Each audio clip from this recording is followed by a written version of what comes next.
Penyelidikan soal pagar laut tak bertuan di pesisir Tangerang, Banten memasuki babak baru.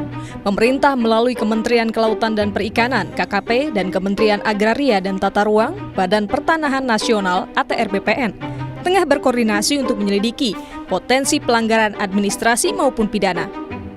Menteri ATR BPN di era akhir pemerintahan Jokowi, Agus Harimurti Yudhoyono buka suara soal kawasan pagar laut ilegal di Tangerang bersertifikat.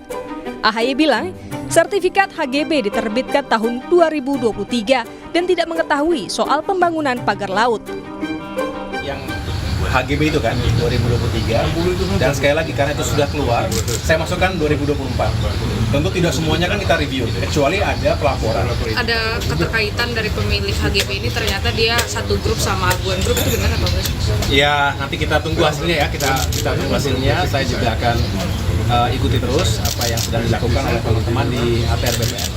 Karena ini tidak semuanya di tingkat pusat, ada juga di tingkat provinsi dan juga kota kabupaten kota. Sementara Menteri Kelautan dan Perikanan Sakti Wahyu Trenggono yang berwenang atas perizinan pemanfaatan laut bilang instansinya tak berwenang dalam menangani kasus hukum pagar laut dan menyerahkannya kepada polisi. KKP sebelumnya telah memeriksa sejumlah orang yang mengaku di balik pembangunan pagar laut ilegal ini. Bersama dengan Menteri ATR tentu kita akan melakukan penelitian atau penyelidikan.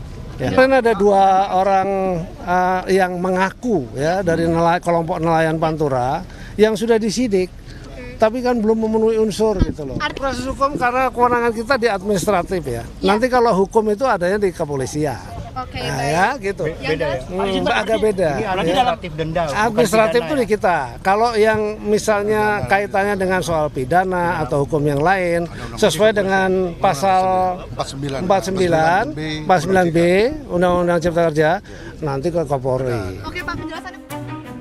Catatan soal pagar laut datang dari anggota Komisi 4 DPR RI fraksi PDI Perjuangan yang juga mantan Menteri Kelautan Perikanan Rohmin Dahuri. Rohmin heran pagar laut ilegal baru ramai setelah berdiri sepanjang 30,16 km. Padahal ada 6 instansi yang punya kapal patroli untuk mengawasi kawasan itu. Kok baru diketahui Desember ini gitu ya? Akhir Desember bahkan Januari kan aneh bin ajaib, padahal 6 instansi Mbak Cindy ya, yang bertanggung jawab patroli laut tuh seperti di Jen Pengawasan Sumber Pesisir Kelautan KKP punya kapal patroli itu, kemudian Polisi Air juga punya kapal patroli, kemudian Kementerian Perhubungan KPLP juga punya kapal patroli, Bea Cukai punya kapal patroli. Kemudian Bakamla juga punya gitu ya. Satu lagi kalau nggak salah itu Kementerian Kehutanan juga ada itu. Proses hukum tengah berjalan, KKP juga telah memeriksa sejumlah orang yang mengaku pemilik pagar laut. Presiden Prabowo Subianto juga telah menginstruksikan untuk menuntaskan kasus ini. Tim Liputan, Kompas TV.